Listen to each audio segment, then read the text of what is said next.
Hello and welcome back. This is part 7 on the tutorial on flips and rolls.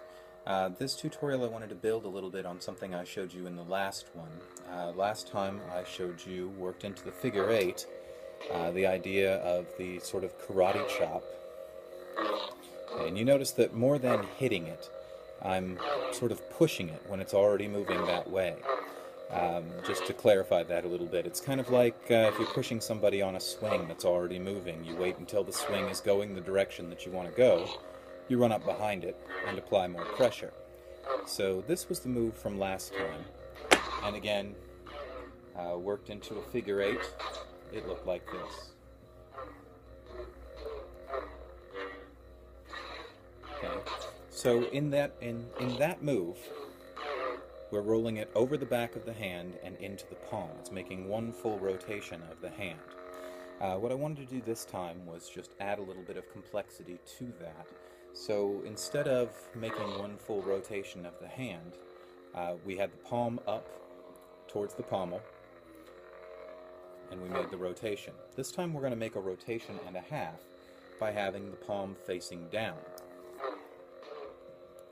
And you notice what happens here if the palm is facing down. I wait until it's going that way, continue to push, rolls across the palm, rolls across the back of the hand, rolls back into the palm. Just a little bit more complicated, one more half of a roll in there. Same side or same direction that we were going before, same side of the body. I cross over, and then I make the switch. Cross over, then I make the switch, whether it's palm up like that, or palm down, like that. Okay. Palm up, palm down.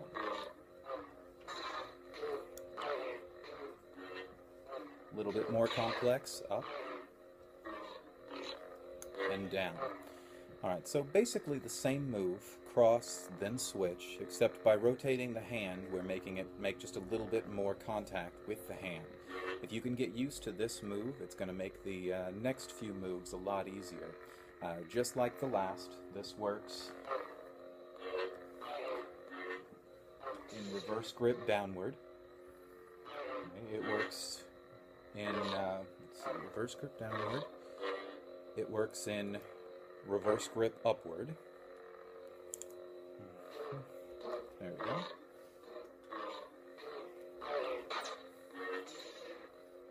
Palm down. Okay. It works in the forward grips as well. One thing though, before I get into the forward grips, just to let you know, in order to reduce the circumference of my hand, because we've got, or the diameter rather, that it's traveling, because we've got such a limited amount of space to work with on the saber, I'm actually rolling it about my first knuckle here, instead of rolling it back towards the hand.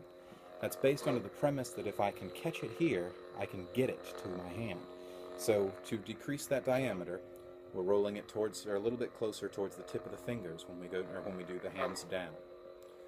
Okay, as opposed to, okay. So that was the downward grip, or that was the reverse grip. Now let's do,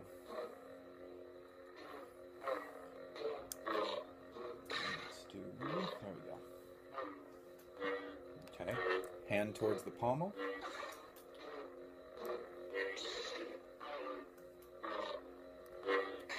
Hand towards the emitter.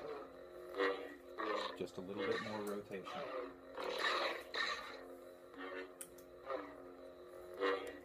Okay, there was forward grip up, or forward grip down rather. Okay, that's actually, that I just did there is going to be the next tutorial. It's the flip and a half with the contact, but more on that later.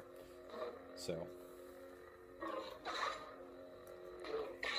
okay, hand towards the pommel,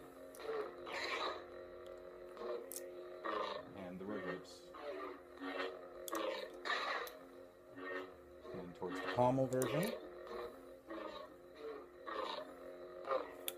Hand towards the emitter version.